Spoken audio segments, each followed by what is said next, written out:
Pourquoi 80% des immigrants restent bloqués pendant des années?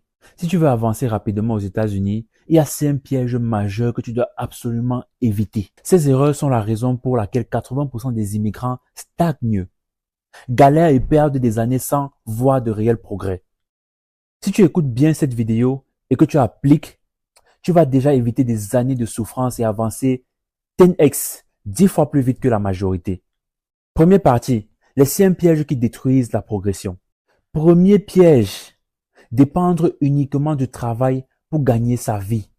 Si ton seul moyen de survie est un job, tu es en danger, comme tu penses que tu n'es pas en danger. Tu as la ref? En effet, oui, parce que un licenciement et tout s'effondre. Solution, dès maintenant, réfléchis à des side hustles ou d'autres moyens de revenus. Même avec un job, trouve un moyen d'avoir une source d'argent en plus. Deuxième piège, ignorer le système de crédit. Trop de nouveaux arrivants fonctionnent comme au pays et pensent que payer cash, c'est mieux. Résultat, ils se retrouvent bloqués sans pouvoir acheter une voiture ou louer un bon appartement. Bien sûr, là on ne parle pas d'acheter une voiture cash, ne venez pas faire les intelligents ici, voilà. Solution, commence à bâtir ton historique de crédit immédiatement. Une carte de crédit bien gérée est ton meilleur allié. Troisième piège, s'entourer des mauvaises personnes. Waouh!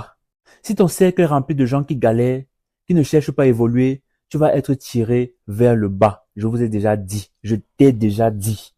Solution, intègre des groupes, des communautés, trouve un mentor et éloigne-toi des cercles toxiques. Je sais qu'on dirait que je me répète, mais c'est fait à dessein. Il faut que ça entre dans ton cerveau.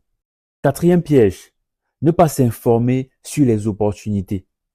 Les États-Unis offrent énormément de programmes et d'aides, mais la majorité des immigrants ne les connaissent même pas.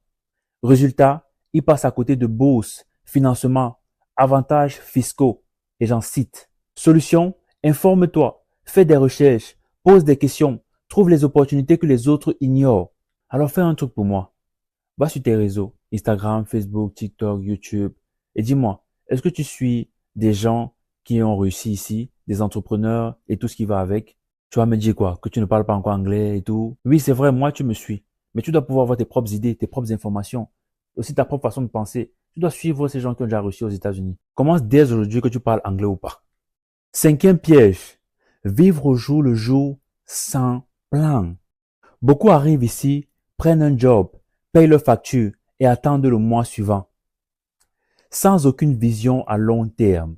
Solution, dès aujourd'hui, définis un plan sur 6 mois, 1 an, 3 ans. Ne sois pas dans le suivi, sois dans la stratégie. Conclusion, si tu es sérieux sur ta progression aux États-Unis, évite ces pièges. Ne fais pas comme les 80% qui galèrent. Applique dès maintenant. Dans la prochaine vidéo, on va voir les étapes concrètes pour construire une stabilité financière aux États-Unis. Tu ne veux pas rater ça.